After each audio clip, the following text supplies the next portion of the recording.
जैतु संस्कृतमको एउटा चाहिँ ऐतिहासिक कालखण्ड रहेको छ, जुन कालखण्डमा विद्यार्थीहरूले आन्दोलन गरेर नेपालको त्यो एउटा चाहिँ कहाली लाग्दो समयमा एउटा चाहिँ आशाको एउटा दीप शिखा जलाएका थिए। त्यो एउटा अध्याय हो भने 55 सालदेखि यता हामीले 2054 सालमा स्वर्ण महोत्सव समारोह सम्पन्न गरेर यसलाई एउटा संस्थाको रूपमा चाहिँ स्थापना गऱ्यौँ र त्यसपछि यसले विभिन्न किसिमका कार्यक्रमहरू गर्दै आइरहेको छ।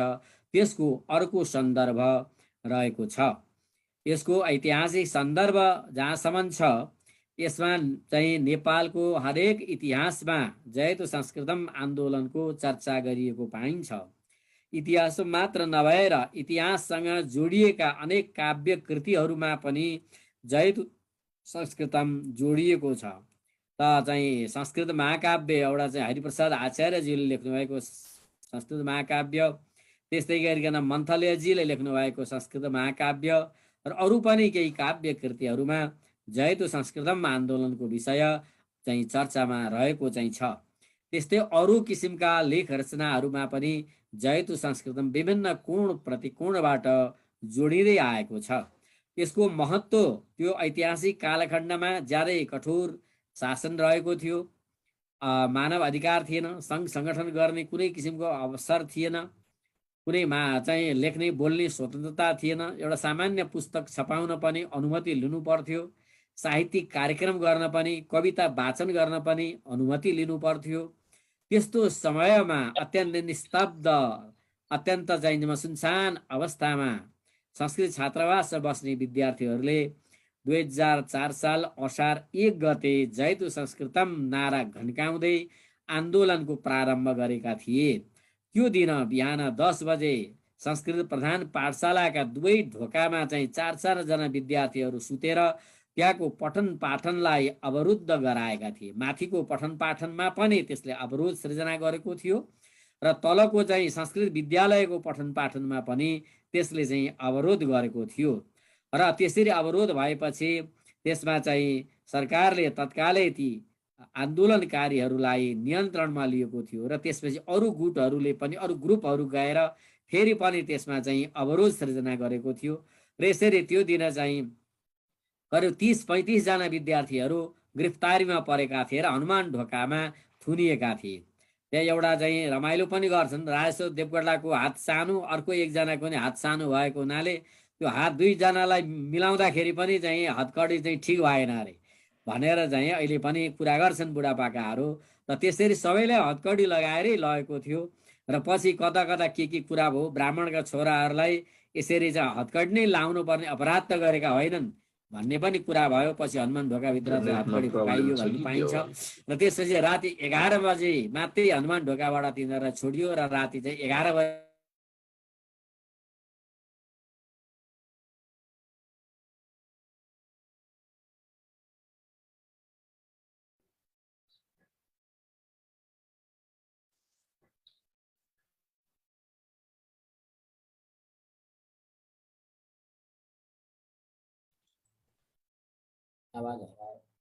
आवाज आएन नवराज,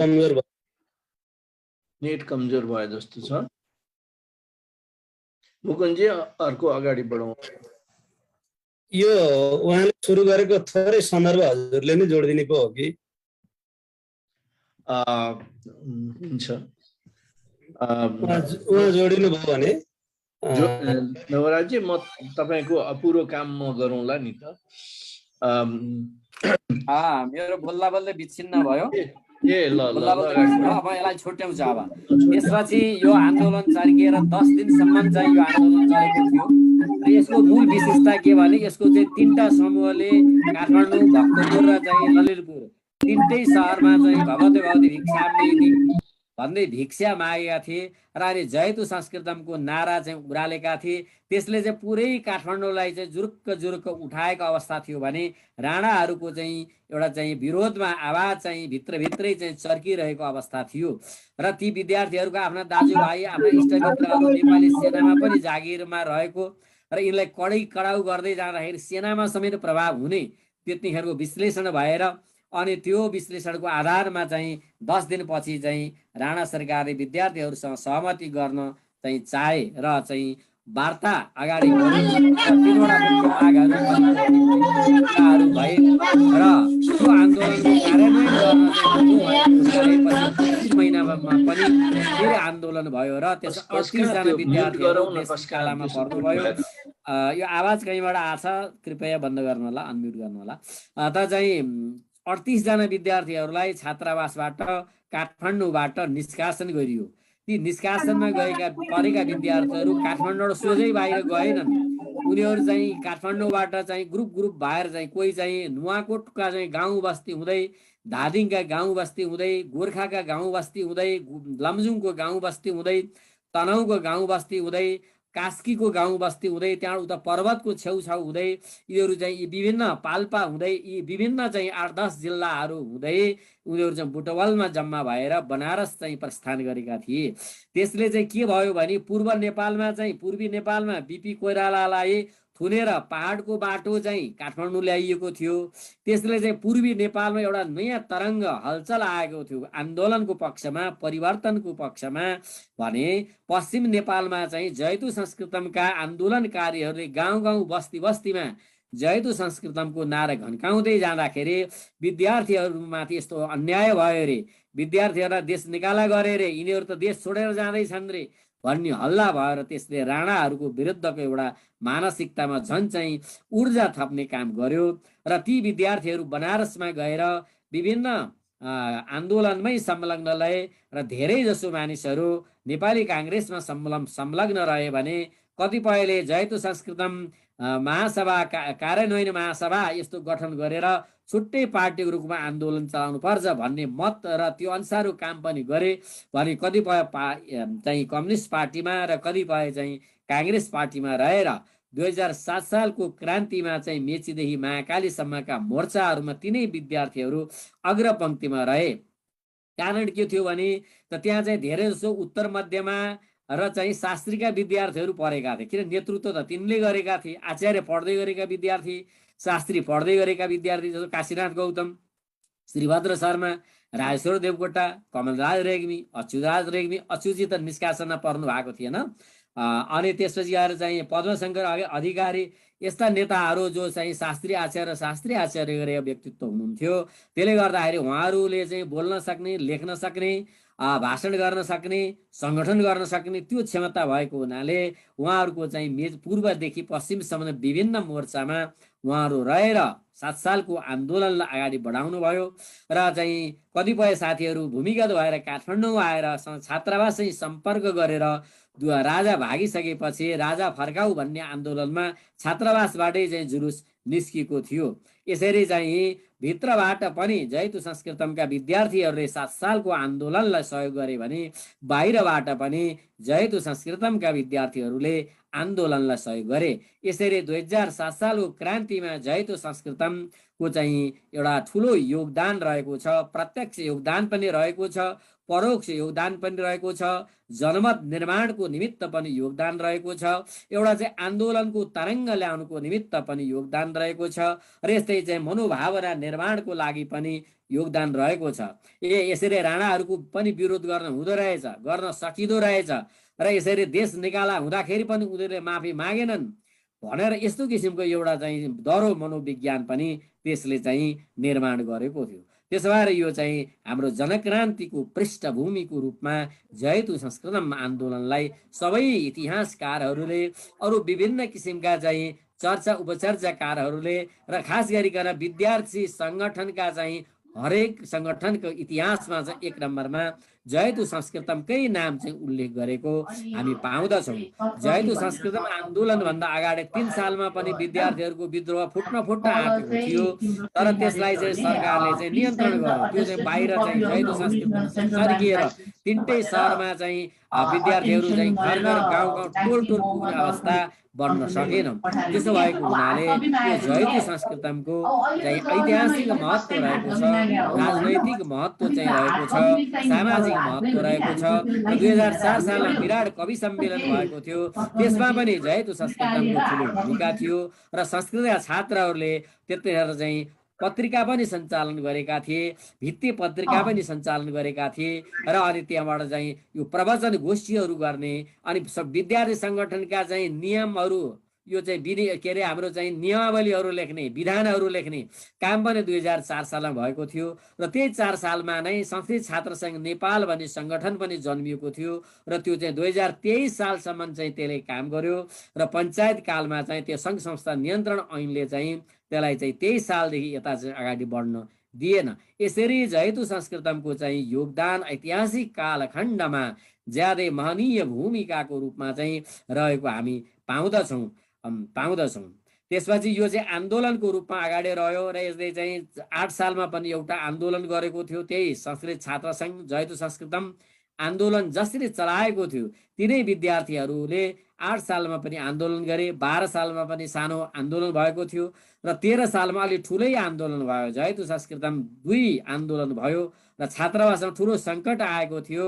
छात्रावासमा विद्यार्थीहरू भर्ना नगर्ने र चाहिँ पास भएका विद्यार्थीहरू छोड्दै जाने गर्दाखेरि 210 जना बस्ने गरेको छात्रावासमा जम्मा 33 जना बाँकी हुनुभयो र अनि 2013 सालको जयतु संस्कृतम आन्दोलनले त्यसमा चाहिँ फेरि 105 जना चाहिँ कायम गर्ने भन्ने व्यवस्था भयो र त्यो व्यवस्था 2013 सालमा भएको व्यवस्था आजसम्म पनि कायम रहेको छ र आजसम्म पनि 105 जना हुनुहुन्छ। त्यहाँ बस्ने व्यवस्था छ, खाने व्यवस्था छ, पढ्ने व्यवस्था छ र अहिले अलिकति परिवर्तन चाहिँ त्यहाँ सबै खालका विद्यार्थीहरूलाई पनि पढ्ने व्यवस्था अहिले चाहिँ भएको चाहिँ छ। यसरी यसको एउटा इतिहासको कालखण्ड रहेको छ र यो चाहिँ जयतु संस्कृतम आन्दोलनले 50 वर्ष पुरा गरेको उपलक्ष्यमा हामीले स्वर्ण महोत्सव मनाएर यसलाई संस्थागत रूपमा अगाडि बढाएपछि यसको चाहिँ नयाँ अध्याय प्रारम्भ भएको छ। यसले अब चाहिँ 2004 सालमा चाहिँ प्रत्यक्ष रूपमा चाहिँ शैक्षिक माग थियो भने अप्रत्यक्ष रूपमा चाहिँ नेपालमा विद्यालय खोल्नुपर्ने, विश्वविद्यालय खोल्नुपर्ने त्यही मागलाई ध्यानमा राखेर त 2005 साल भदौ 10 गते नेपालमा चाहिँ उच्च शिक्षा सभा भन्ने एउटा राणा शासनले चाहिँ गठन भएको थियो। 25 जना सदस्य रहेको त्यो कमिटी चाहिँ गठन भएको थियो र त्यसले विभिन्न किसिमको काम गरेर प्रतिवेदन पनि त्यसले चाहिँ तयार पारेको थियो। तर त्यसले चाहिँ पुरा नगर्दै चाहिँ 7 सालको क्रान्ति भयो र त्यसको चाहिँ धेरै कुराहरू कार्यान्वयनमा जान सकेन। तर पछिको आयोगले चाहिँ त्यसको सामग्रीलाई खुराकको रूपमा चाहिँ लिएको हामी पाउँछौँ। यसरी जयतु संस्कृतमले उच्च शिक्षाको लागि योगदान दियो र बनारस गएर जाँच दिनु पर्थ्यो। त्यो जयतु संस्कृतम आन्दोलन भएपछि अब नेपालमै जाँच दिने व्यवस्था भयो र त्यतिखेर प्रश्न त उतैबाट आउँथ्यो तर यही नेपालमै चाहिँ प्रश्नहरू आउँथ्यो र यहीँ जाँच दिने व्यवस्था भयो। नत्र 2004 सालसम्म यहाँ पढेर जाँच दिन चाहिँ बनारसै जानु पर्थ्यो। उतातिर पटनातिर जान्थे अङ्ग्रेजीतिरका विद्यार्थीहरू, कलेजका विद्यार्थीहरू पटना युनिभर्सिटी र चाहिँ कलकत्ता युनिभर्सिटी जान्थे भने संस्कृतका विद्यार्थीहरू चाहिँ क्विन्स कलेज थियो भारतमा, त्यसमा चाहिँ जाँच दिन जानुहुन्थ्यो। त त्यो पनि चाहिँ 5 सालपछि नेपालमै चाहिँ जाँच हुने व्यवस्था भयो र धेरै चाहिँ सुविस्ता भएको थियो। यो चाहिँ इतिहासको कुरा मैले गरेँ। अब यता आएपछि चाहिँ 54 सालदेखि चाहिँ हामीले यसलाई एउटा साहित्यिक संस्थाको रूपमा, प्राज्ञिक संस्थाको रूपमा, सामाजिक संस्थाको रूपमा र एउटा शैक्षिक संस्थाको रूपमा यसलाई अगाडि बढाएका छौँ। यसमा चाहिँ हामीले चाहिँ संस्कृतका ग्रन्थहरू प्रणयन गर्ने, संस्कृत कवि सम्मेलन गर्ने, हरेक वर्ष 2-3टा चाहिँ गोष्ठी सञ्चालन गर्ने, संस्कृत सम्भाषण शिविर सञ्चालन गर्ने, जो हामीले अहिलेसम्म 15-20 वटा शिविर चलाएका छौँ। त्यसमध्ये हामीले कोभिडको समय पनि 7 प्रदेशमा जुमका माध्यमबाट हामीले 15 दिने प्रशिक्षण हामीले चाहिँ चलाएका थियौँ। संस्कृतका विद्वानले संस्कृतमा चाहिँ काव्य कृतिहरू, किताबहरू तयार गर्नु भएमा हामीले जयतु संस्कृतम पुरस्कार दिने व्यवस्था गर्दै आएका छौँ। अहिलेसम्म 14 जना विद्वानहरू पुरस्कृत भइसक्नु भएको छ र हामीले 11,000 को पुरस्कार थियो, त्यसलाई यस वर्षबाट हामीले 25,525 रुपियाँको पुरस्कार राशि पनि थपेका चाहिँ छौँ। त्यसकारणले गर्दाखेरि त यो चाहिँ आन्दोलन यसरी गएको छ र हामीले चाहिँ गोरखापत्रमा समाचार प्रकाशन गर्न, संस्कृतको समाचार प्रकाशन गर्न पनि हामीले चाहिँ प्रयत्न गऱ्यौँ र त्यो आज पनि छापिएको छ। आज गोरखापत्र 1 गते हो। त्यस्तै टेलिभिजनमा संस्कृत समाचार प्रसारण गर्न पनि हामीले पहल गऱ्यौँ। त्यो पनि चाहिँ अहिले प्रसारण भइरहेको छ र अहिले चाहिँ ओंकार टेलिभिजनमा पनि यो चाहिँ प्रसारण भइरहेको छ। त्यहाँ पनि हामी कुनै न कुनै रूपमा हामी जोडिएका छौँ। हाम्रै साथी सदस्य साथीले त्यसलाई अगाडि बढाइरहनु भएको छ। त्यस्तै गरिकन हाम्रो त नेपालीत्व भन्ने पत्रिकामा अनलाइन संस्कृत खबर चाहिँ अहिले प्रकाशित भइरहेको छ। हरेक दिन चाहिँ नयाँ समाचार आइरहेको छ, अनलाइन खबर आइरहेको छ। त्यसमा चाहिँ हाम्रा केही साथीहरूले काम गरिरहनु भएको छ। लक्ष्मण आचार्यजीले त्यहाँ चाहिँ अनुवादको काम गरिरहनु भएको छ। यसरी चाहिँ हाम्रो आकाश निलामले ओंकार चाहिँ टेलिभिजनमा काम गरिरहनु भएको छ। संस्कृतको चाहिँ अभियान चलाइरहनु भएको छ। यसरी चाहिँ संस्कृत विश्वविद्यालय संस्कृत विभागले पनि हाम्रो अभियानमा सहभागी भएर चाहिँ यो अभियानलाई अगाडि बढाइराखेका छ र सो विभागको अभियानमा पनि हामी चाहिँ संलग्न भएर अगाडि बढिराखेका छौँ। त्यस्तै गरिकन चाहिँ विश्व संस्कृत सम्मेलन नेपालमा गर्नुपर्छ भनेर जयतु संस्कृतमले थाइल्यान्डमा प्रस्ताव पठाएको थियो। त्यसलाई क्यानाडाले अनुमोदन गरेर 24मा चाहिँ नेपालमा हुने कुरा चाहिँ तय भएको छ र यसलाई संस्कृत विश्वविद्यालयले अगाडि बढाउने चाहिँ प्रतिबद्धता व्यक्त चाहिँ गरेको चाहिँ छ। यस्तै गरिकन हामीले उच्च शिक्षा आयोगमा पनि संस्कृतको पक्ष चाहिँ त्यहाँ पुरै चाहिँ बिर्सिएको रहेछ।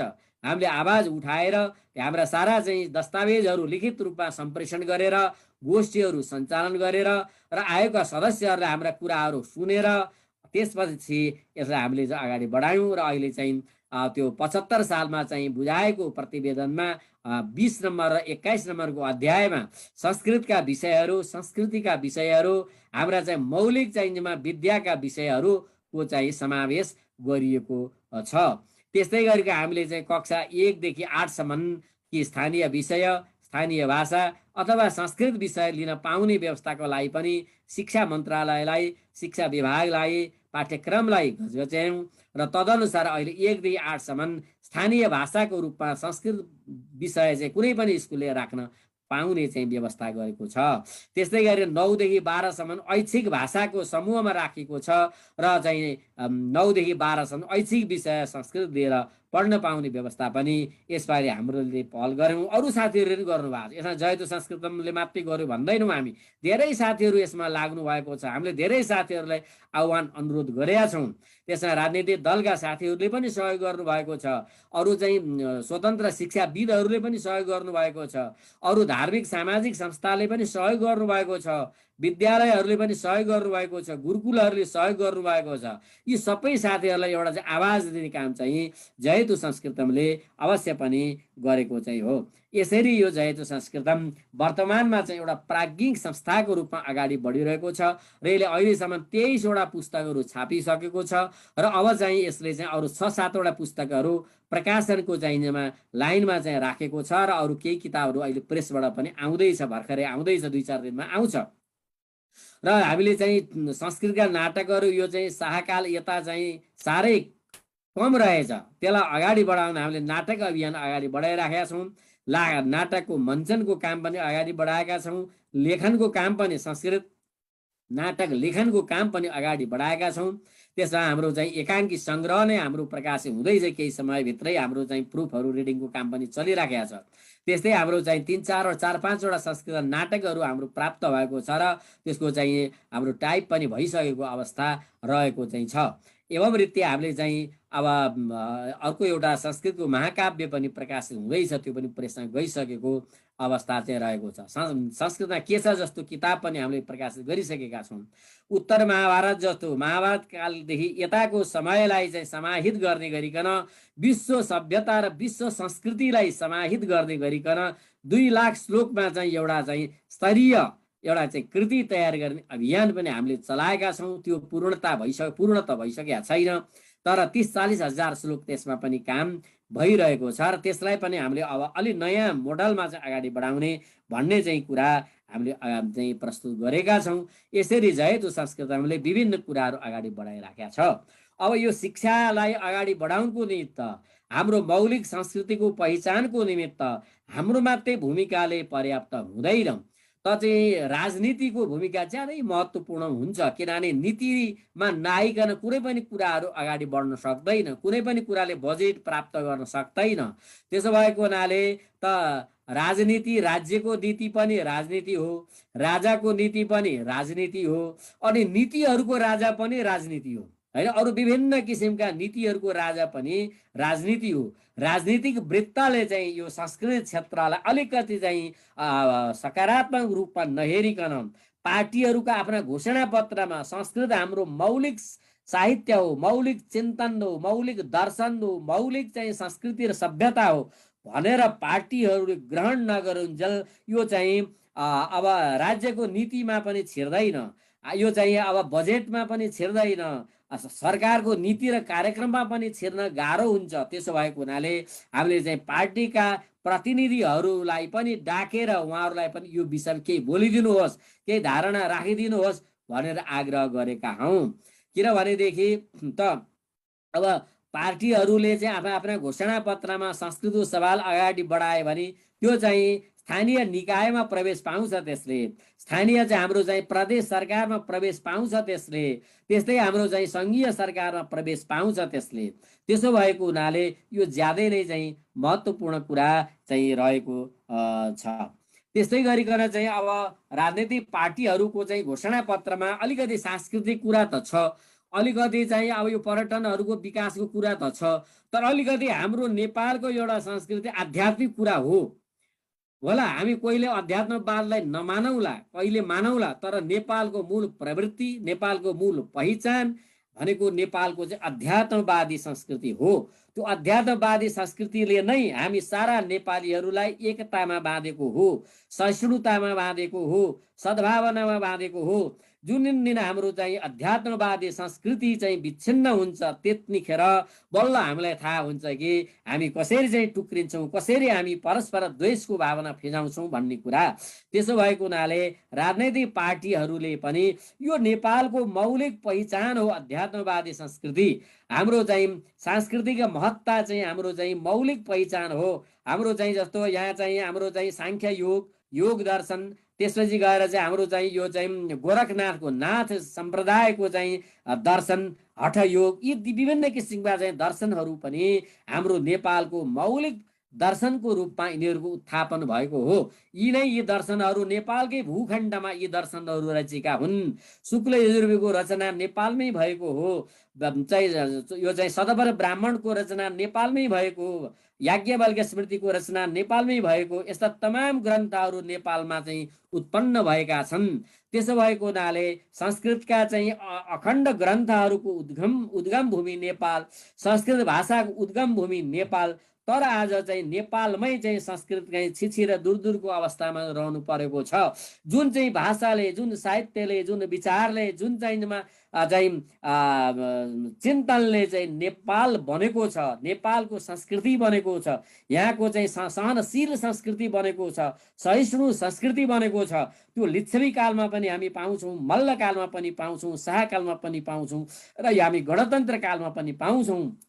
त्यो हाम्रो चाहिँ एकात्मकताको संस्कृतिलाई जोगाउने काम, त्यो एकात्मकताको संस्कृतिको चाहिँ दर्शनको चाहिँ व्याख्या गर्ने काम संस्कृत वाङ्मयले गर्दछ।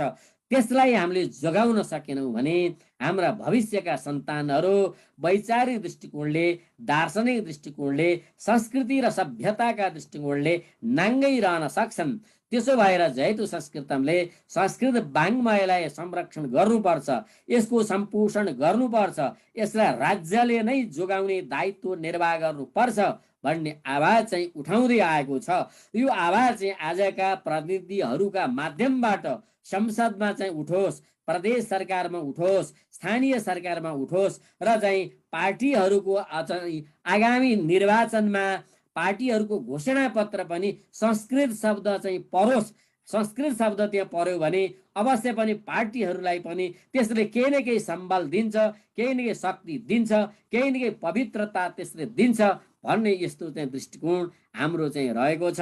यिनै कुराहरू राख्दै म फेरि पनि यहाँ आज हाम्रो कार्यक्रममा जोडिनु भएका र हाम्रो चाहिँ लाइभ पनि भइरहेको छ, धेरै साथीहरूले हाम्रो कार्यक्रम लाइभबाट पनि सुनिरहनु भएको छ।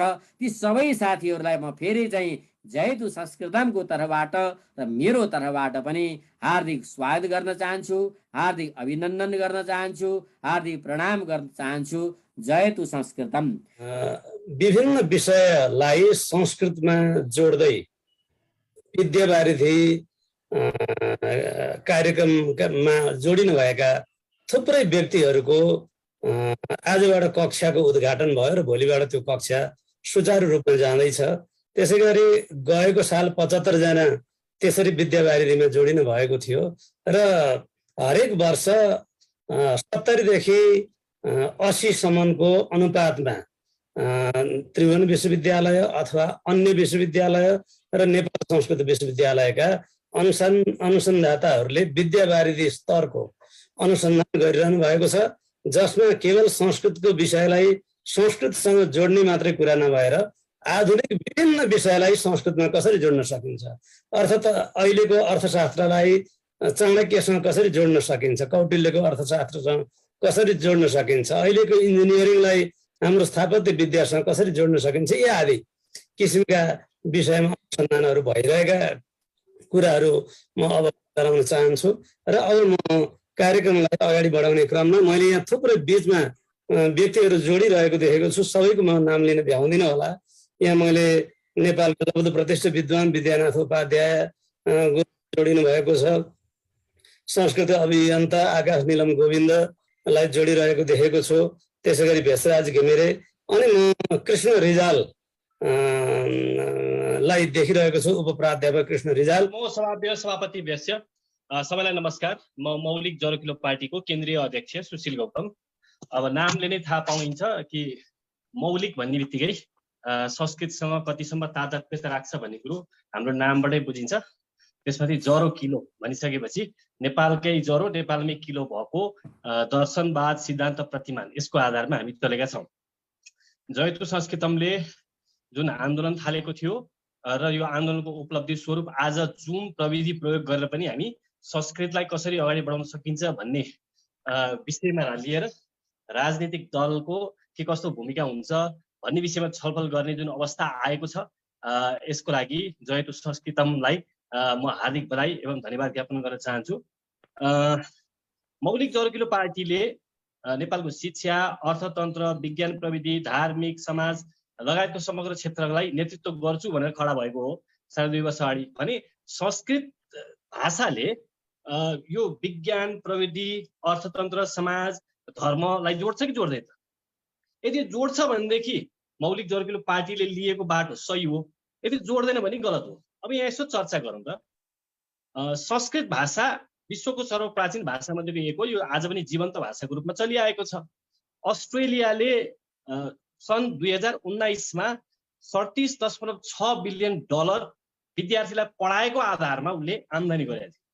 भने यदि नेपाललाई संस्कृत भाषाको केन्द्रको रूपमा विश्वभरि नै जुन अहिले संस्कृत भाषाको चाम बढ्दै गएको छ, चाहना बढ्दै गएको छ, चाहे त्यो लन्डनको सेन्ट लेरेन्स स्कुल होस्, चाहे अमेरिकाको हार्वर्ड विश्वविद्यालय होस्, लगायतका युरोपका थुप्रै विश्वविद्यालयहरूमा संस्कृत भाषा पढ्ने बुझ्ने चाहना बढ्दै गएको छ।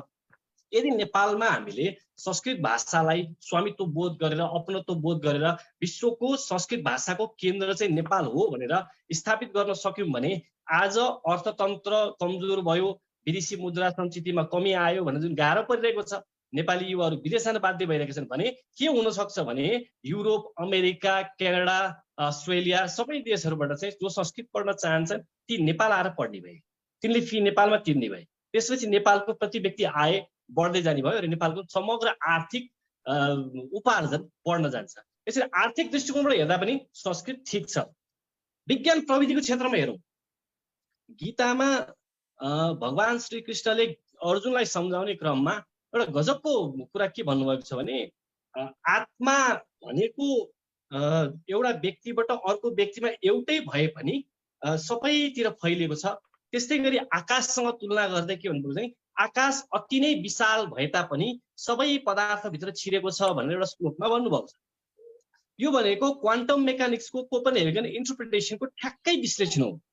आज क्वान्टम मेकानिक्सको बारेमा जति अध्ययन भइरहेको छ, यदि गीता राम्रोसँग अध्ययन गरेर तिनै वैज्ञानिकहरूले अध्ययन गरेको भए आज लाग्छ यो जुन क्वान्टम मेकानिक्समा जुन स्पेसको भूमिका कति हुन्छ र डुअलिजम के हो भन्ने विषयमा जुन अझै पनि कन्फ्युजन रहिरहेको छ, त्यो चाहिँ संस्कृत भाषामा लेखेको एउटा श्लोकले अर्बौं डलरको जुन रिसर्चको लागि खर्च हुन सक्थ्यो त्यसलाई जोगाइदिन सक्थ्यो भन्ने हाम्रो बुझाइ छ।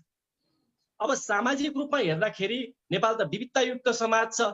यहाँ भाषा फरक फरक छन्, संस्कृति फरक फरक छन्, परम्परा फरक फरक छन्। विविधतायुक्त यो समाजलाई संस्कृतले जोड्न सक्छ कि सक्दैन? अब यसो हेरौँ त, यो कृष्णचन्द्र सिंह प्रधानले भन्नुभएको छ कि नेपाल चाहिँ 80 नेपालका भाषाहरू 80% भाषाहरू संस्कृतबाट आएका छन्। नेपालमा जुन 129 वटा भाषाहरू भनिएको छ त्यसका 80% चाहिँ संस्कृतबाट आएका भाषाहरू छन् भनेपछि हाम्रो आधार भाषा, हाम्रो मातृभाषा के हुने भयो? संस्कृत हुने भयो। भनेपछि भाषिक रूपमा पनि यसले संस्कृतिलाई जोडिरहेको छ। अब धार्मिक रूपमा हेर्ने हो भने पनि बौद्ध धर्म संस्कृत भाषामै प्रशस्त ग्रन्थहरू लेखेका छन्। हिन्दू धर्मको त भन्नै परेन, वैदिक ग्रन्थ लगायतका सबै ग्रन्थहरू सबै संस्कृत भाषामै लेखिएका छन्। बोन ग्रन्थ पनि त्यस्तै भेटिन्छन्। जैनको भन्नै परेन, किराँतको भन्नै परेन। अब नेपालको हिन्दू बुझ्न पनि कहाँ जानु पर्यो? संस्कृतमै जानु पर्यो। बौद्ध बुझ्न कहाँ जानु पर्यो? संस्कृतमै जानु पर्यो। यदि प्राइमरी रिसर्च गर्ने हो भने, होइन, आधारभूत तरिकाले नै अध्ययन गर्ने हो भने संस्कृत भाषाको ज्ञान नभई नहुने भयो। भनेपछि संस्कृत भाषाले कोलाई जोड्ने भयो? हिन्दू, बौद्ध, बोन, जैन, किराँत लगायत प्रकृति पूजक होला नि, जुन आज हामीले अझै उत्खनन गर्न बाँकी छ। ती समग्र धर्म संस्कृतिलाई समेत जोड्ने ल्याकत कसमा छ? संस्कृत भाषामा छ। त्यही भएर यो धार्मिक संस्थाहरूलाई पनि, हाम्रो जुन धर्म संस्कृति परम्परालाई पनि जोड्ने काम कसले गर्दो रहेछ? संस्कृत भाषाले गर्दो रहेछ। भने यो भाषाको अध्ययन अनुसन्धान गरिन सकियो, यो भाषाको ज्ञान पढायो भने आज के छ? यो सामाजिक सञ्जालमा बेलामा देखिन्छ नि, हिन्दूहरू पहिला गाई खान्थे, हामीलाई सिकाउँछौ पहिला गाई खान्थे, फलानु श्लोकमा यसो लेखाएको छ भनेर अस्ति केही समय अगाडि एउटा मूलधारको भनिएको मिडियामै आयो। यदि सम्पूर्ण पाठकहरूमा संस्कृतको राम्रो ज्ञान हुन्थ्यो भने त्यो सरर पढ्ने बित्तिकै यो ठिक होइन, यसको यो गलत उत्थापन गरिएको छ, खास यसले भन्न खोजेको कुरा चाहिँ यो थियो भनेर त्यही बेलामा हुन्छ नि प्रतिक्रिया दिन सक्ने अथवा उसलाई सुधार्न सक्ने त्यो खालको पाठक तयार हुन्थे। तर अहिले समस्या के भयो भने संस्कृतको ज्ञान हामीलाई छैन। गुरुहरूलाई भेट्न जानु पर्यो, फोन गर्नु पर्यो, ल गुरु यस्तो आछ के गर्नु पर्यो, एउटा लेख लेखिदिनु पर्यो अनि बल्ल हामी क्लियर हुन्छौँ भन्ने किसिमको त्यो खालको जानु पर्यो। त धन्न गुरुहरू हुनुहुन्छ। यदि गुरुहरू पनि नभइदिए के हुन्थ्यो भने विदेशी विधर्मी मिसनरीहरूले मन लाग्दी डेफिनेसन लेखिदिने, मन लाग्दी अर्थापन गरिदिने, अनि त्यसपछि हामी चाहिँ ओहो हाम्रो इतिहास त खतम रहेछ, हाम्रो पुर्खा त खतम रहेछन् भनेर आज हामी इतिहासलाई गाली गरेर बस्नुपर्ने अवस्था आउँथ्यो। धन्न गुरुहरू हुनुहुन्छ, संस्कृतको अध्ययन गर्नुभएको छ, उहाँहरूले बुझेर निर्छिर विवेकी भएर कम्तीमा यो ठिक होइन भनेर हामीलाई बुझाउने एक पंक्ति तयार भएको छ। यसमा चाहिँ जयतु संस्कृत पनि एउटा अग्रभागमा रहेकोले म साधुवाद दिन चाहन्छु। अब यो संस्कृत भाषा आधुनिक तरिकाले हेर्दाखेरि पनि कसैले भन्छन्, डाक्टर जोनले भन्छन्, एउटा क्याडविन भन्नेले, एक जरकिलो पार्टीले, जरकिलो महाभियानले सुरुवाती चरणदेखि नै संस्कृत भाषाको प्रवर्धनको लागि कार्य गरिरहेको छ। जरकिलो प्रतिष्ठान नेपालले विश्व संस्कृत दिवस 2075 सालदेखि मनाइरहेको थियो। त्यसमा यो संस्कृत भाषामै छोटो भिडियो समेत हामीले सर्ट मुभी भन्छ त्यसलाई, सर्ट मुभी पनि बनाएर हालेका छौँ। विश्व संस्कृत दिवसको अवलम्बन गरेका छौँ र अघि प्रसङ्ग उठेको थियो कतिवटा राजनीतिक दलले चाहिँ नेपालको संस्कृतलाई आफ्नो नीति कार्यक्रम अन्तर्गत घोषणा पत्रमा पारेको छ कि छैन भन्ने कुरा गर्नुभएको थियो। हाम्रो मौलिक जरकिलो पार्टीको शिक्षा नीति नै मौलिक शिक्षा प्रणाली हो। त्यसमा आविष्कार, अनुसन्धान, नवाचार र नैतिकता पर्छ। यो नैतिकता भन्ने बित्तिकै मूलतः संस्कृत भाषा नलिकन यो नेपालको नैतिकता, नेपालमा नैतिक शिक्षा प्रवर्धन हुनै सक्दैन। त्यही भएर नैतिक शिक्षालाई हामी संस्कृत शिक्षामा जोडेर नेपालको मौलिक शिक्षा प्रणाली अवलम्बन गर्ने एउटा मात्रै राजनीतिक शक्ति भएको हुँदा हामी नेपालको एकमात्र मौलिक शक्ति हौँ। अघि कुरा उठेको थियो मौलिकतालाई पनि प्रवर्धन गर्ने, आधुनिकतासँग पनि जाने, यसलाई भन्छ स्थितिगत्यात्मक प्रगतिवाद भन्छ, स्ट्याटो डाइनामिक प्रोग्रेसिभिजम भन्छ। हामी त्यसको अवलम्बन गरिरहेका छौँ भने आजको समयमा नेपालमा संस्कृत भाषालाई पनि जोगाउनु पर्छ। हिन्दू धर्म, बौद्ध धर्म, बोन धर्म, जैन धर्म पनि जोगाउनु पर्छ र यसलाई चाहिँ भर्सटाइल, एकदम क्रियाशील, एकदम गतिशील बनाएर नेपालको समग्र शैक्षिक, आर्थिक, राजनीतिक क्षेत्र चाहिँ रूपान्तरण गर्नुपर्छ भन्ने एउटै मात्र शक्ति रह्यो, मौलिक जरकिलो पार्टी। अघि प्रदीप गेवालीजी सायद बोलेर गइसक्नु भयो होला। हामीले संस्कृत भाषालाई राम्रो गर्न चाहँदै पनि बिगार्नेहरू छौँ। कतिपयको भनाइमा लाग्दो हो मैले राम्रो गरिरहेको छु भनेर, तर बिगार्न चाहेकाहरू पनि देखिन्छन् है भित्री रूपमा।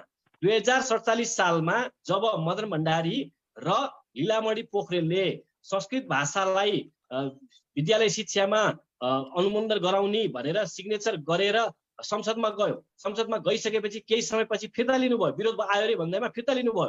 अनि फिर्ता लिएर आफू लीलामणि पोखरेल र मदन भण्डारी फिर्ता लिनुभयो। बाँकी रह्यो के त त्यो संस्कृत भनेको बाहुनको भाषा हो है भन्ने भाष्य बनाइयो। अनि आजसम्म पनि हामीले गाली खाइरहेको छौँ संस्कृत भनेको बाहुनको भाषा हो भनेर, जबकि यसले मैथिलीदेखि भोजपुरीदेखि अनेक भाषाहरूलाई, अनेक संस्कृतिहरूलाई, अनेक जात जातिहरूलाई जोड्दै आएको भाषालाई आज बाहुनको भाषामा सीमित गर्नलाई कतिपय इतिहासमा नराम्रा कामहरू पनि भएका थिए। त्यो चाहिँ राजनीतिक दलका नेताहरूले पछाडि फोटो राखेर बोल्दाखेरि उहाँले यो गल्ती गर्नुभएको थियो, अब हामी सुधार्छौँ भनेर पनि बोल्ने गर्नुपर्छ। यदि हामी मौलिक जरुरी पार्टीले आफ्नो कार्यकालमा आफूले गरेको कुनै गतिविधिको कारणले गर्दाखेरि संस्कृत भाषामा कुनै तलमाथि पर्न गएको खण्डमा हामी तत्काल सुधार्न तयार छौँ। त्यस्तै यदि सम्पूर्ण नेपालका सत्तावृत्तमा रहेका राजनीतिक दलका नेताहरूले आफूले गरेको गल्ती पनि सुधार्ने र अब आउँदा दिनमा सुधार्दै अगाडि बढ्ने र नेपालको केन्द्र भनेकै नेपालको मौलिकता हो भनेर अगाडि बढ्यो भने मलाई लाग्छ संस्कृत भाषालाई नेपालको एउटा महत्त्वपूर्ण सम्पदाको रूपमा विकास गर्दै नेपालको सामाजिक, आर्थिक, शैक्षिक समग्र क्षेत्रको विकास गर्नलाई शैक्षिक भाषा संस्कृत भाषा एउटा केन्द्रको रूपमा विकसित गर्न सकिन्छ भन्ने आशा छ, अपेक्षा छ र हामी त्यसका लागि दीर्घकाल रूपमा एउटा एजेन्डा लिएर लागिपरेका छौँ।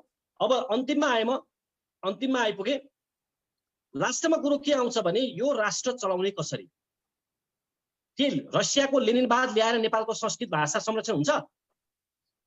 युरोपबाट पुँजीवाद बोकेर ल्याएर नेपालको संस्कृत भाषाको संरक्षण हुन्छ? समग्र कुरा के हो भने नेपालकै दर्शन, नेपालकै सिद्धान्त, नेपालकै वाद, नेपालकै प्रतिमानको आधारमा जबसम्म यो राष्ट्र चल्न सक्दैन संस्कृत भाषा जोगाउन सकिन्न। त्यसैको लागि मौलिक जर्किलो पार्टीले नागरिक तथा राजनीतिक अधिकार र सांस्कृतिक अधिकारलाई विशिष्टीकृत प्रत्याभूत गर्ने गरी राज्य राष्ट्र सिद्धान्त ल्याएछ।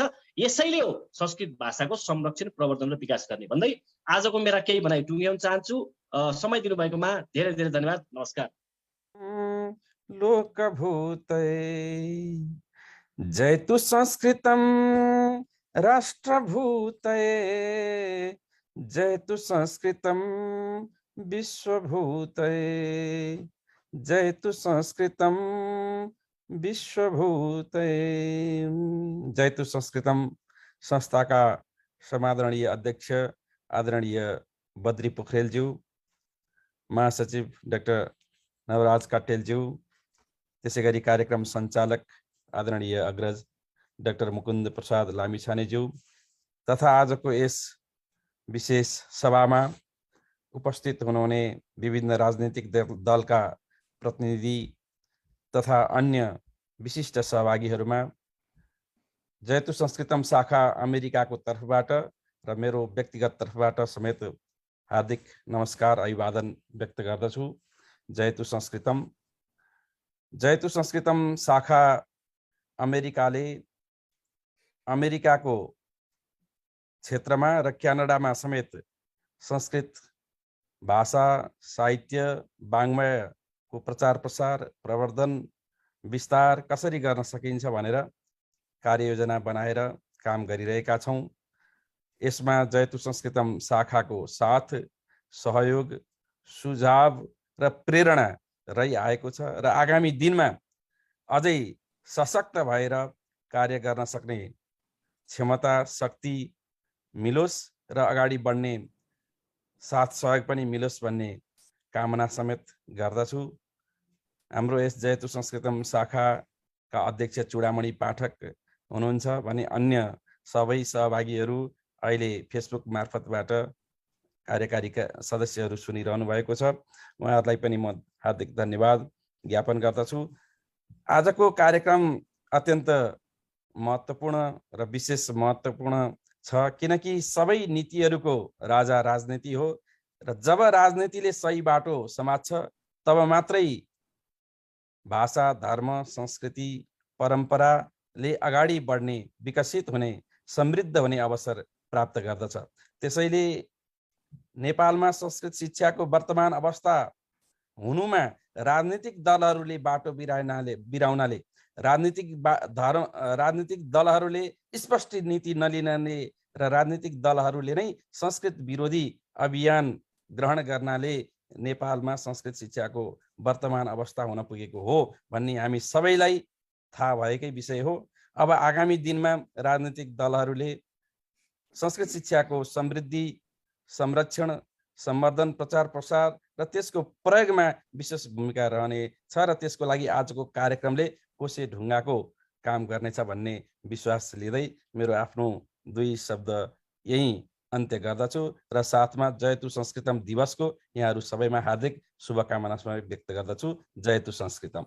जानातु विविधा विद्या जानातु विविधा कला आत्मानं न सजानातु यो न जानातु संस्कृतम। जयतु संस्कृतम।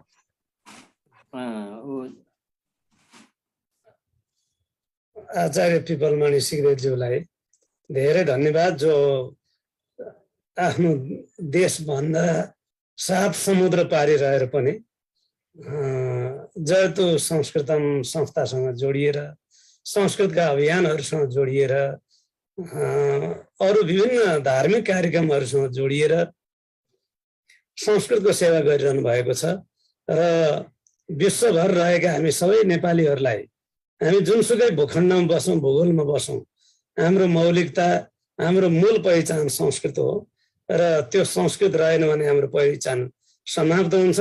तर हामीसँग संस्कृत छ भने हामी जुनसुकै भूखण्डमा बसे पनि हामी पहिचानका साथ खडा हुन्छौँ भन्ने सन्देश दिइरहनु भएको छ। उहाँलाई यसका लागि म हार्दिक आभार व्यक्त गर्दछु।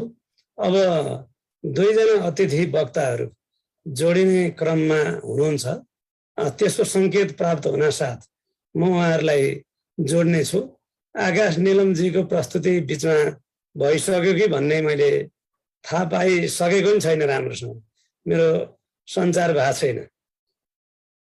आकाश अलिकति गेस्टहरूलाई पनि चाहिँ सुन्ने गरी उहाँलाई बोल्न लाउनु खोजेको, गेस्टहरू फुत्किया हुनुहुन्छ। अब यसो गरौँ, मेरो विचारमा यो गइरहेछ, समेट्नुहोस् है मुकुन्दजी। यो लाइभ पनि गइरहेछ र यो रेकर्डमा पनि रहन्छ। त्यस कारण आकाश निलम गोविन्दजीलाई नै रिक्त स्थान पनि पुरा गर्ने र आफ्ना महनीय कुराहरू पनि भन्ने, उहाँलाई मैले शीर्षक दिएको छु, छोटोमा संस्कृतमा सम्भाषण प्रस्तुत गरिदिनु हुन हार्दिक अनुरोध गर्दछु। अस्तु, नमो नमः, सर्वेभ्यो नमस्कारः। आदौ सर्वादौ मम पूज्याय गुरवे डाक्टर मुकुन्द लामिछानेवर्याय अपि च अस्य कार्यक्रमस्य आध्यक्ष्यं यः वहति डाक्टर बद्री पोखरेल महोदय, मम गुरुवर्य डाक्टर नवराज कट्टेल एवं प्रभृतीन् सर्वान् तत्र संस्कृतप्रिय बान्धवान् नौमि सर्वान्। प्रायः अद्य किं वर्तते, मम अद्य सम्भाषणस्य एकमेव तात्पर्यम् आसीत्, ये अस्माकं कार्यक्रमम् अभिलक्ष्य आगच्छन्ति तेषां परिबोधो भवतु। संस्कृतं शास्त्ररूपेणैव नास्ति, संस्कृतं तु अस्माकं लोकभाषापि वर्तते। संस्कृतेन नित्यजीवने व्यवहाराः इतरभाषाभिरिव सम्भवति, व्यवहाराः जायन्ते इति तेषां परिबोधो भवतु इति मम आसीत् आशयः। परन्तु किमस्ति, ते अनन्तरं शृणुयुः। थापावर्यः किमपि ब्रुवाणः एव आसीत्। प्रदीप गेमालीवर्यः किञ्चित् स्वकीयं विचारम् उक्त्वा गतवान्। प्रायः अस्माकं कार्यक्रमे मध्ये मध्ये तन्त्रगताः दोषाः अपि अस्माकं दृष्टिपथम् आगच्छन्तु वर्तन्ते, अतः वयं तान् निवारयितुं चेष्टामहे। एवमस्ति, तावत् संस्कृतं मम मुख्यम् उद्देश्यं तु संस्कृतं कथञ्चिदपि गुरुकुलादिषु संस्कृतम् अस्ति, संस्कृतमहाविद्यालयादिषु अस्ति, एकस्मिन् विश्वविद्यानिलये अस्ति, अस्माकं त्रिभुवन विश्वविद्यानिलयस्य केन्द्रीय विभागोऽपि वर्तते, तत्सम्बद्धाः अन्ये च केचित् जीर्णाः विभागाः अधुना सन्ति। तावद् अहं वदामि, एवं संस्कृतं पाठ्यक्रमरूपेणापि यथा लिङ्गदेन् वर्यः स्वस्य घोषणाप्रपत्रे स्थापितवान् संस्कृतम् अस्माकं भविष्यति इति, तद्वदेव इतरेपि ये सन्ति, ये राजनीतिम् आश्रित्य इदानीं प्रामुख्येन जीवनं कुर्वन्ति, इत्युक्ते तत्सम्बद्धाः वर्तन्ते, ते अपि तद्वारा शिक्षां लब्ध्वा स्थापयेयुः। संस्कृतं सर्वेषां परिबोधाय भवेत्। न्यूनातिन्यूनम् एकपत्रं तत्र इच्छा रूपेणैव भवेत्, इत्युक्ते तत्र निर्बन्धान् दिवसान् वयं न कुर्महे।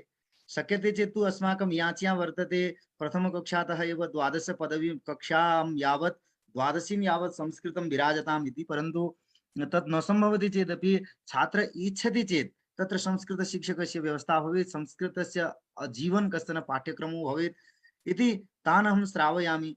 ये तथाविधम् आचरणं कुर्वन्ति तथाविधं प्रपत्रं घोषणारूपेण आनयन्ति तत्र सङ्कल्पप्रपत्रे स्थापयन्ति वयम् एतत् कार्यं नूनं विधास्यामः इति तत् कोटौ संस्कृतं ते अन्तर्भावयुः तादृशदलाय अस्माभिः मतं दीयते आगामिने तत्र निर्वाचनप्रक्रियायाम् आगामिन्यां निर्वाचनप्रक्रियादशायां तथा क्रियते इति अस्माभिः श्राव्यते वयं बहवः स्मः संख्यादृष्ट्या तु अस्माकं ये संस्कृतं प्रीणन्ति तेषां महती संख्या अस्ति किल तथा कुर्मः इति आसीत् परन्तु उद्देश्यम् एकत्र मम भावः एकत्र तेषां नेतॄणाम् उपस्थितिः एकत्र तत्र समेषां सामञ्जस्यं समेषां तत्र युगपत् सन्निविष्टिः प्रविष्टिः अत्र जुमतन्त्रे नाभूत् मन्ये भगवते इत्थमेव अरोचत परन्तु कथञ्चिदपि ते शृणुयुः तत्र कृष्णरिजालं बारम्बारं गगनवर्यः सूचयन् आसीत् भवान् यदि तेन निकटो वर्तते चेत् भवान् श्रावयतु ये आगामी प्रक्रियायां संस्कृतं कथञ्चिदपि बालाः पठितुम् अवसरं लभेरन् तथाविधम् उपायं ये चिन्तयन्ति तेभ्यः वयं स्वमतं दद्महे इति विचारयामः केचित् दलानि एवं यद्यपि तत्र अतिथित्वेन वक्तृत्वेन आहूय अस्माभिः तथाविधं दुराचरणं न कर्तव्यम् अत्र मञ्जुषायां बहवः तत्र दुर्वाक्यानि अपि लिखन्तः आसन् तथा नैव कुर्मः यतोहि अस्माकं काचित् सभ्यता भवति अतः अस्माभिः स्वेन जयतु संस्कृतम् इति संस्थानकर्तृके कार्यक्रमे अपि तथाविधं तत्र दोषपूर्णम् आचरणं कुर्मः चेत् इतरेषां का दशा भवेत् अतः यद्वा तद्वा नैव लिखेमः तत्र एतावदपि वदामि समेषां जयोस्तु तावत् संस्कृतम् अपेक्षितमस्ति एकम् अभियानं चालयामः वयम् आगामी तत्र चुनाव प्रसङ्गे निर्वाचन प्रसङ्गे संस्कृतं ये पाठ्यक्रमे स्थापयितुं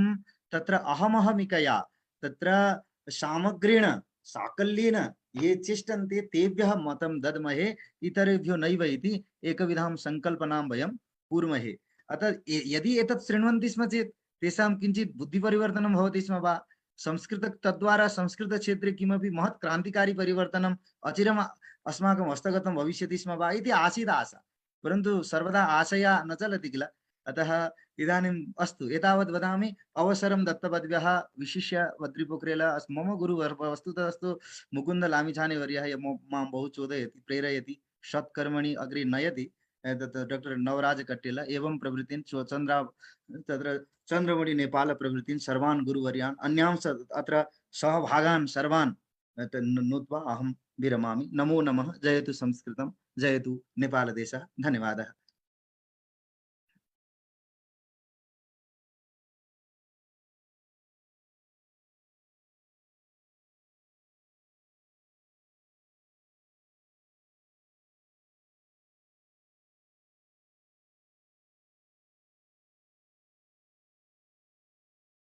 धन्यवादः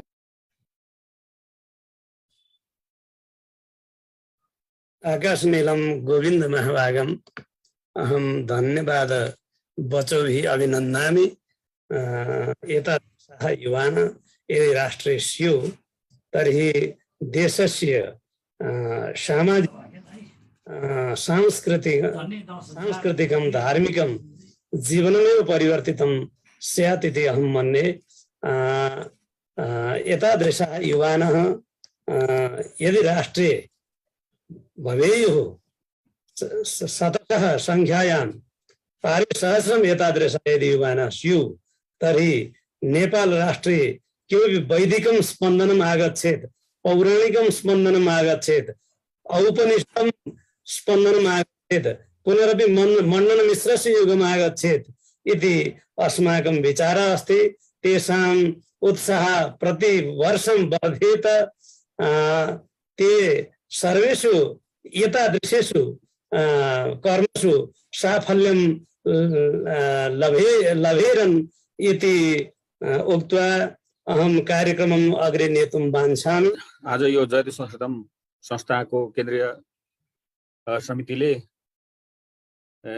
यो जयतु संस्कृतमको वार्षिकोत्सव मनाइरहेको अवसरमा हामी सम्पूर्ण यहाँ उपस्थित भइरहेका छौँ यो कार्यक्रममा उपस्थित भइरहेका छौँ।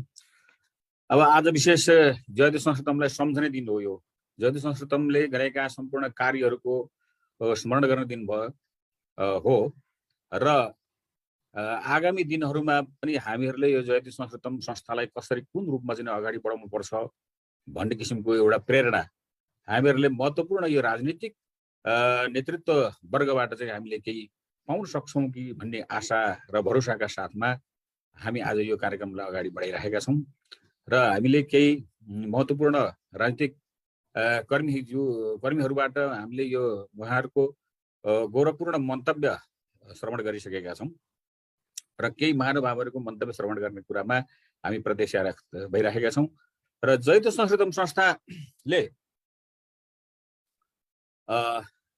विगतका वर्षहरूमा चाहिँ यसपालि पनि हामीले विभिन्न किसिमका महत्त्वपूर्ण यो सकारात्मक किसिमका साहित्यिक किसिमका कार्यक्रमहरू समेत अगाडि बढाएर सामाजिक किसिमका कार्यक्रमहरू समेत अगाडि बढाएर चाहिँ मनाइरहेका छौँ र आगामी दिनमा हामीले एउटा संस्कृत कवि गोष्ठी समेत को आयोजना गरिएको कुरा हामीलाई प्राप्त भएको सूचना प्राप्त भएको छ। तर आज हामीलाई चाहिँ एउटा चाहिँ मलाई अलिकति के महसुस भइरहेको छ भनेदेखि यो छुट्टीको दिन पार्नु पर्ने रहेछ कि आजको कार्यक्रम भने जस्तो चाहिँ मलाई चाहिँ यो महसुस भयो। किनभनेदेखि हाम्रा कतिपय साथीहरू हामीले मैले यहाँ सम्पर्क गर्दाखेरि सबैसँग धेरैजनासँग सम्पर्क गरियो। सम्पर्क गर्दाखेरि चाहिँ उहाँहरूको चाहिँ अब केही न केही पढाउनु पर्ने कामहरूमा चाहिँ अगाडि बढिराख्नु पर्ने अवस्था किसिमको भइरहेको अवस्था त्यो मैले चाहिँ बुझेँ र भरसक अब समयलाई चाहिँ उहारेर जसरी हुन्छ तपाईँहरू सरिक भइदिनुहोस् भन्ने कुरा यो अनुरोध गरेकोमा त्यति यहाँ सहभागिता हाम्रा साथीहरूको यी धरानकै साथीहरूको पनि त्यति सहभागिता चाहिँ देखिरहेको छैन कि जस्तो चाहिँ मलाई महसुस भइरहेको छ। अब जे होस् यहाँ जति हामी उपस्थित भइरहेका छौँ हाम्रो गुणात्मक किसिमको उपस्थिति छ, धेरै महत्त्वपूर्ण विद्वानहरूको उपस्थिति रहेको छ, सामाजिक अभियन्ताहरूको संस्कृतका अभियन्ताहरूको उपस्थिति रहेको छ। त्यसले गर्दाखेरि यो कार्यक्रम निकै गौरवमयपूर्ण चाहिँ रहेको मलाई महसुस भइरहेको छ र अब धेरै विशेष कुरा त अब मैले यहाँ के गर्ने र यो पूर्वाञ्चल प्रदेश नम्बर 1 को जयती संस्कृतम संस्थाको एउटा संयोजकको हैसियतबाट यो जयती संस्कृतमको उत्तरोत्तर प्रगतिको म कामना गर्दछु र यो कार्यक्रमको यो लगायत यस हाम्रो यो वार्षिकोत्सवको स्थापना दिवसको अवसरमा आयोजित सम्पूर्ण कार्यक्रमहरूको सफलताको पनि म कामना अर्पण गर्दै मेरा 2 शब्द चाहिँ यही अन्त्य गर्दछु। हवस्, धन्यवाद। जयती संस्कृतम यो आन्दोलन पनि हो, अभियान पनि हो, यसको सफलता दिन पर दिन बढ्दै जाओस् त्यो शुभकामना हामी सबैलाई। अघि गगनजीले एउटा कुरो गर्नुभयो, मलाई त्यहाँ अलिकति घट लाग्यो के भने स्थानीय निकायसँग मिलेर केही गर्न सकिन्छ कि भन्ने कुरा आयो। एउटा संस्कृत अहिले जति पनि हाम्रा शिक्षा प्रणालीहरू चलिरहेका छन्, एउटा त सरकारी स्तरबाट भइरहेको एउटा अवस्था छ, त्यसमध्ये नगण्य नै भन्नुपर्छ। केही विद्यालयहरूले राम्रो प्रगति गरेको हामीले सूचनाहरू पाइरहेका छौँ। त्यस्तै गरेर शिक्षाको धेरै काँध बोक्ने चाहिँ अहिले चाहिँ यो प्राइभेट आवासीय स्कुलहरू छन् र त्यसपछि एउटा शैक्षिक स्तरमा नयाँ जागरण ल्याएको कुरा यो हाम्रो तथ्याङ्कमा कति आएको छ। नेपालमा चलेका गुरुकुलहरू छन्, यी गुरुकुलहरू र यी हाम्रा प्राइभेट विद्यालयहरूलाई संयोजन गराउन कुनै एउटा कार्यक्रमहरू अल्पकालीन, किनभने अब प्राइभेट विद्यालयमा गएका विद्यार्थीहरू उनीहरू रुटिनमा चाहिँ नि बद्ध छन्।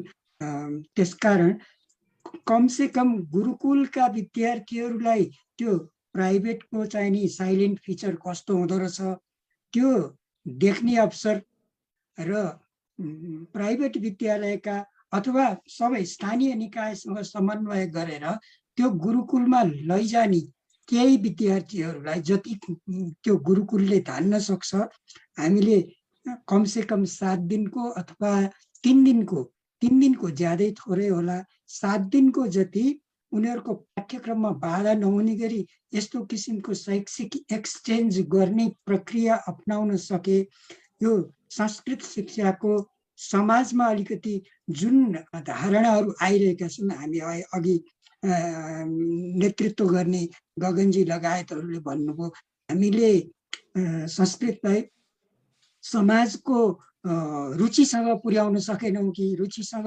मिलाउन सकेनौँ कि भनेर जुन शङ्का गर्नुभएको थियो त्यसको समाधानको पनि बाटो आउँथ्यो। किनभने एउटा दायराभित्र लगेर अनि एक थरी पढाएको छ अर्को चिजको दर्शनै दिएको छैन। त्यो अवस्थामा त देखिँदैन। त्यो हुँदाखेरि यो चिज यसलाई केही गर्न सकिन्छ कि यो कमसेकम 15-20वटा 20-30वटा कार्यक्रम वर्षमा यस्ता गर्न सकियो पनि केही हुन्छ कि मलाई एउटा यो अहिले यो मिल्ने र नमिल्ने के हो म भन्न सक्दिनँ, यस्तो गर्न पाए हुन्थ्यो होला जस्तो लाग्यो।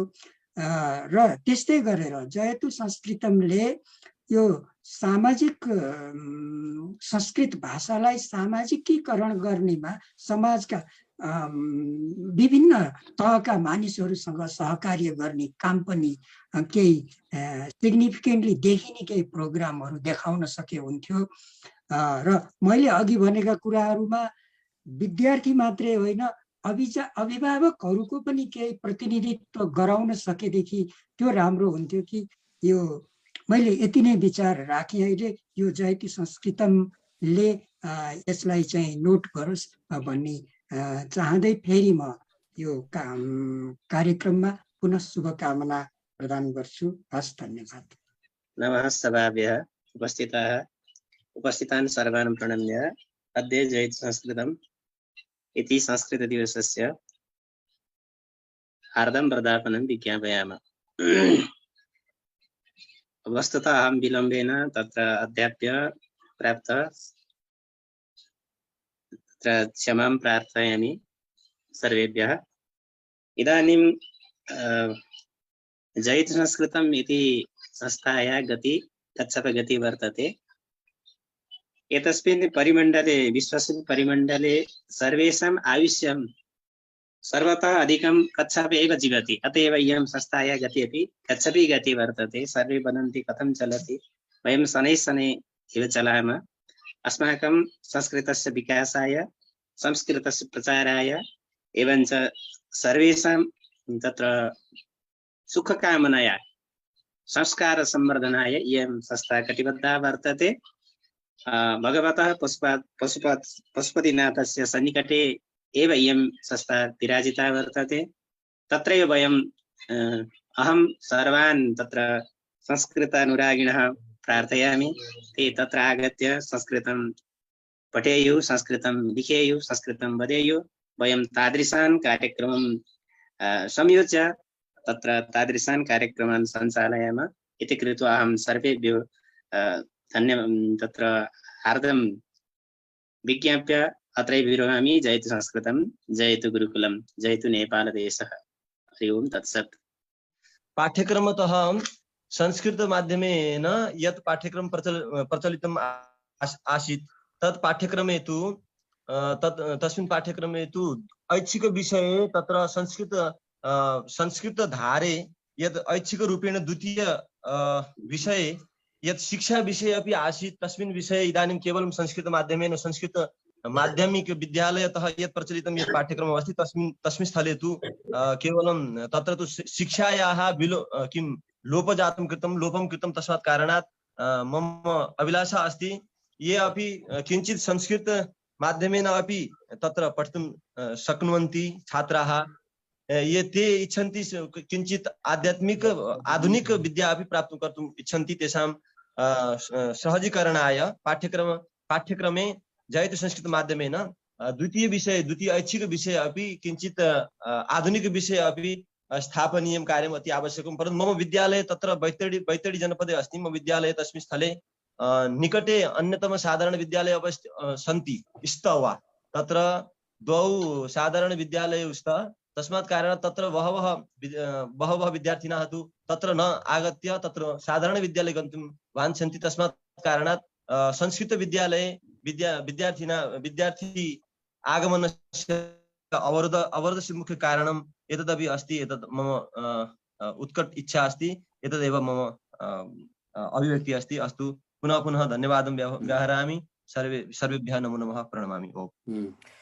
यो पाठ्यक्रमको प्रसङ्ग उहाँले उठाउनु भएको छ। यसमा चाहिँ एउटा चाहिँ संस्कृत माध्यमिक विद्यालयमा एउटा विज्ञानलाई अप्ठ्यारो परिराखेको छ। अर्को उहाँले चाहिँ शिक्षा विषय पनि त्यहाँ चाहिँ हुन पाए हुन्थ्यो भन्ने राख्नु भएको छ। हामीले पढ्दाखेरि पनि शिक्षा विषय चाहिँ थियो, त्यही भन्न खोज्नु भएको जस्तो लाग्यो मलाई। र केही चाहिँ यो चाहिँ पत्रहरू चाहिँ कहाँ कहाँ कसरी राख्ने भन्ने बारे अलिकति समस्या चाहिँ उठेको छ। र त्यो समस्या उठेकोमा पाठ्यक्रममा चाहिँ हामी जयतु संस्कृतमले पनि हामीले लौ यसो यसो भएको छ यो भने आछ है, यसलाई त्यो सम्बोधन गर्नुहोस् भनेर भनेका छौँ। अनि त्यो चाहिँ यो शिक्षक समूहका साथीहरूले पनि कुन कुन विषयको सट्टा चाहिँ साटपाट गरेर पनि केही मिलाउन सकिन्छ भनेर चाहिँ छलफल गर्नुभएको सम्बन्ध चाहिँ मलाई थाहा छ। त्यो साइन्सको लागि चाहिँ त्यो अरू अरू विषयमा पनि त्यस्तो अप्ठ्याराहरूलाई चाहिँ छलफल गरेर मिलाउन सम्भव भएमा है, अब त्यो त्यहाँ फेरि धेरै विषय हुन्छन्, त्यो धेरै विषयको ग्रुपहरू चाहिँ मिलाएको हुन्छ। त्यो ग्रुपहरू चाहिँ मिलेन भनेपछि एसएलसी दिँदाखेरि चाहिँ अप्ठ्यारो पर्छ। त्यसले गर्दाखेरि त्यो विषय यहाँले चाहिँ फेरि पनि उठाइदिनु होला र त्यो कुरा चाहिँ हामी पाठ्यक्रममा चाहिँ उठाउँछौँ। त्यो सम्भव भएसम्म हामी चाहिँ पहल गर्छौँ। यहाँले आफैले पनि पाठ्यक्रम विकास केन्द्रमा आफ्ना कुराहरू राखिदिनु होला, त्यसरी उहाँहरूले टिपेर राख्नुहुन्छ अनि बहसका क्रममा चाहिँ त्यो चाहिँ आउँछ र समाधानमा चाहिँ जानलाई सजिलो हुन्छ। धन्यवाद। हरिशरण उपाध्याय महोदय साधुवाद बचो भी समाजयामी। मलाई चाहिँ म नेपाली साहित्यमा मैले एमए गर्दाखेरि संस्कृत भाषाको एउटा संस्कृत साहित्यलाई नेपालीमा हामीले पढ्नु पर्थ्यो। जस्तो कालिदासलाई पढ्नु पर्थ्यो, भारवीलाई पढ्नु पर्थ्यो, कालिदासको कुमार सम्भवलाई पढ्नु पर्थ्यो। तर त्यसको नेपाली टीका हामी पढ्थ्यौँ, संस्कृतमा पढ्न चाहिँ सकिँदैन थियो। तैपनि यसको महत्त्व चाहिँ छ र संस्कृत हाम्रो भन्ने हो भने हामी कर्मकाण्डकै रूपमा स्वीकारे पनि आखिर यो हाम्रो जीवन मरणदेखि नि जन्मजातदेखि नै भएको छ। अघि हाम्रो पूर्व मन्त्री गिरिराजमणि पोखरेलज्यूले भन्नुभए अनुसार पद्मरत्न तुलाधरज्यूको अन्त्येष्टिमा संस्कृतमा भयो भनेको छ। भन्दै हाम्रो चाहिँ जन्मदेखि मरणसम्मको क्रियाक्रमहरू पनि संस्कृतमै छ। यसैले गर्दाखेरि यो भाषालाई अझ बढी मात्रामा प्रचार प्रसार गरेर यसको महत्त्वलाई खास गरिकन अघि डाक्टर बद्री पोखरेलजीले भन्नुभएको छ त्यो दिन नहोस् कि संस्कृत सिक्नलाई हामीले चाहिँ विदेशबाट यसको गुरु चाहिँ यहाँ सिकाउनु नपरोस्। सर्वेभ्यः नमः। अध्यक्ष महोदयाः, अत्र अस्याः संस्थायाः सर्वेपि पदाधिकारिणः, इदानीं मम वक्तव्यं तु किमपि नास्ति। इदानीं तत्र घण्टाचतुष्टयं जातं, एतावत्पर्यन्तं मया मध्ये मध्ये विद्युत् अपि गच्छन्ती आसीत्। पुनः इदानीं घण्टाचतुष्टयं यावत् मया सर्वम् अपि श्रुतं वर्तते, सर्वं श्रुतम् अस्ति। वक्तव्यं तु किमपि नास्ति। अत्यन्तं महनीयं कार्यक्रमः वर्तते। अयं कार्यक्रमः अत्यन्तं महनीयः वर्तते। इदानीं वक्तव्यं तु किमपि नास्ति। अस्तु तर्हि धन्यवादः विदुषी बाबुराम महोदयाय। अतः परं अब म आदरणीय गुरु प्राटा विष्णु प्रसाद शर्मा देवकोटा गुरुलाई। आदरणीय अध्यक्षज्यू, हाम्रा सचिवज्यू र जयतु संस्कृतम संस्थाका सदस्यज्यूहरू र यस कार्यक्रममा भाग लिनुभएका सबै साथीहरूलाई, यो जयतु संस्कृतमको भावना सुनिदिनु भएको र जयतु संस्कृतममा लागेका पदाधिकारीहरूलाई प्रोत्साहित गरिदिनु भएकोमा म धन्यवाद व्यक्त गर्दछु। र संस्कृतको लागि पढ्ने होइन, संस्कृतको महत्त्वको लागि पढ्ने होइन, संस्कृत हाम्रै जनताको देशको लागि आवश्यक हो र त्यसको लागि पढ्नुपर्ने हो। संस्कृतको महत्त्वको लागि नभएर हाम्रै महत्त्वको लागि संस्कृत पढ्नु र संस्कृतको प्रचार प्रसार गर्नुपर्ने भएको हुनाले यसको प्रचार प्रसार र यसको व्यापकतामा जयतु संस्कृतम संस्थालाई सहयोग गर्नुहुनेछ भन्दै यति लामो अवधि 4 घण्टाको अवधिसम्म बस्दिनु भएकोमा म धेरै यो जयतु संस्कृतम संस्थाको एउटा सदस्यको हैसियतले धेरै धन्यवाद व्यक्त गर्दछु। जयतु संस्कृतम, जयतु संस्कृतम। नमस्कार सबैजनालाई। जयतु संस्कृतम धर्मभूतये जयतु संस्कृतं लोकभूतये जयतु संस्कृतं राष्ट्रभूतये जयतु संस्कृतं विश्वभूतये। आज हाम्रो जयतु संस्कृतम दिवस, जयतु संस्कृतमको आन्दोलन सुरु भएको 75 वर्ष पुरा भएर 76 वर्ष सुरु भएको दिन। त्यसो भएको हुनाले हामीले यो स्मृति मात्रै गरेका हौँ। यो स्मृति कसरी गरौँ त भन्ने एउटा चिन्तन आएर हामीले सरसल्लाह गर्दाखेरि यतिखेरको जयतु संस्कृतमलाई लोक व्यवहारमा कसरी लैजान सकिन्छ त भन्दाखेरि हाम्रा नेतृत्व मार्फत यसलाई केही गर्न सकिन्छ कि भन्ने सोच आयो र पोलिटिकल पार्टीका 4वटा ठुला पोलिटिकल पार्टीका नेताहरूलाई उहाँहरूलाई चाहिँ नि आफ्नो ओपिनियन प्लस पार्टीको ओपिनियन पनि बताइदिनु होला भनेर हामीले यो कार्यक्रम आयोजना गरेका हौँ। अब संस्कृतको महत्त्व उहाँहरू जुनसुकै दर्शनबाट आउनु भए पनि या त समाजवादी, साम्यवादी अथवा पुँजीवादी जुनसुकै दर्शनबाट आउनुभएकाहरूले पनि हामीलाई संस्कृतको महत्त्व छ, यसलाई प्रचार गर्नुपर्छ भनेर नै संक्षेपमा भनिदिनु भयो। त्यसको लागि हामी उहाँहरूलाई धन्यवाद दिन्छौँ। संस्थाको तर्फबाट उहाँहरू धन्यवादका पात्र हुनुहुन्छ। भनेअनुसारका काम गर्ने सद्बुद्धि आओस् भन्ने पनि कामना गर्छौँ। रह्यो कुरा अब उहाँहरूले भनेका कुराहरूलाई चाहिँ नि हामीले संस्कृत चाहिँ नि अप्लाइड हुनु पर्यो। संस्कृत खालि सैद्धान्तिक रूपमा भएर भएन। संस्कृतलाई चाहिँ नि आधुनिक परिवेशसँग, आधुनिक शास्त्रसँग जोड्नु पर्यो भन्ने नै तिनैजनाको आशय मैले देखेँ। त्यस कारणले त्यो बारेमा अब हामी हाम्रो कार्य समितिमा छलफल गर्छौँ। किनभने अब यसलाई लोकल गभर्नमेन्टको माध्यमबाट अथवा प्रदेश गभर्नमेन्टको माध्यमबाट अथवा केन्द्र गभर्नमेन्टको माध्यमबाट के गर्न सकिन्छ, कुन तहमा हामीले घचघच्याउँदाखेरि उहाँहरूलाई संस्कृतको महिमा बोध गराउन सकिन्छ। किनभने संस्कृतको महिमा बोध भएर अघि विद्वान गुरुले भन्नुभयो नि, संस्कृतको लागि संस्कृत पढ्ने होइन, आफूलाई सुधार गर्नको लागि, आफूलाई आचारवान बनाउनको लागि, आफूलाई आफ्नो पहिचान जान्ने बनाउनको लागि र आफ्नो कर्तव्य बोध गर्नको लागि संस्कृत पढ्ने हो। संस्कृतको माया गरेर संस्कृतलाई पढिदिने होइन। त्यस कारणले जुन विद्याबाट म आफू बन्छु, जुन विद्याबाट मेरो सत्य भन्ने कुरोको जानकारी मैले पाउँछु, त्यो विद्या पढ्नुपर्ने भन्ने जानकारी अहिले भर्खर एकजना यहाँ सहभागी हुनुभएको उहाँले भन्नुभयो नि, संस्कृत ऊ बेलामा एमए पढ्दाखेरि पढाएको थियो संस्कृतको बारेमा, तर मलाई आज पनि एकजना कसले फोन गर्नुभएको थियो, संस्कृत पढिएन, साह्रै गल्ती गरिएछ। अब यसरी म जस्तै गल्ती गरिएछ भन्ने जान्नेहरू, त्यो अनुभूति गर्नेहरू मलाई लाग्छ करोडौँ मान्छे हुनुहुन्छ यो देशमा। उहाँहरूको लागि जयतु संस्कृतले केही गरिदिनु पर्यो, एउटा विद्यालय नै चलाइदिनु पर्यो भन्ने उहाँको आशा थियो मलाई आज फोन गर्ने महोदयको। अब त्यस कारणले त्यो अनुभूति पनि जीवनको अलिकति बुझेपछि, म्याच्योर्ड भएपछि, देखेपछि र आफ्नो व्यवहार बुझेपछि अनि मान्छेलाई त्यो सद्बुद्धि आउँछ। त्यो सद्बुद्धि आएपछि चाहिँ नि बल्ल अनि पछुताउने मात्रै बाँकी रहन्छ, किनभने ऊर्जाशील समय गइसकेको हुन्छ। त्यो नहोस् भनेर आफ्ना परिवारलाई, आफ्ना सन्ततिहरूलाई अथवा आफ्ना डिसिपलहरूलाई, आफूले भनेका आफ्ना अनुयायीहरूलाई चाहिँ नि संस्कृतको महिमा बोध गराउनु हाम्रो कर्तव्य छ। अहिले त्यो योपट्टि चाहिँ नि सबै अभिभावकज्यूहरूलाई पनि म यही कार्यक्रम मार्फत अनुरोध गर्छु। अब जयतु संस्कृतम एउटा हजुर सबैलाई थाहा छ, एउटा सानो संस्था हो। यो हाम्रो आफ्नो स्रोतबाट, आफ्नो मेहनतले, आफ्नो दौडधुपले चलिरहेको हामीलाई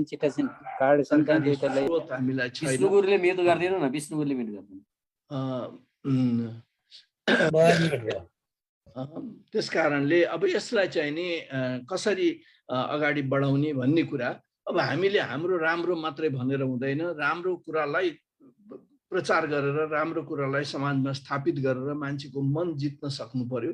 त्यो पट्टि चाहिँ नि हामी पनि अलिकति कमी छौँ, कमजोरी छ हाम्रो।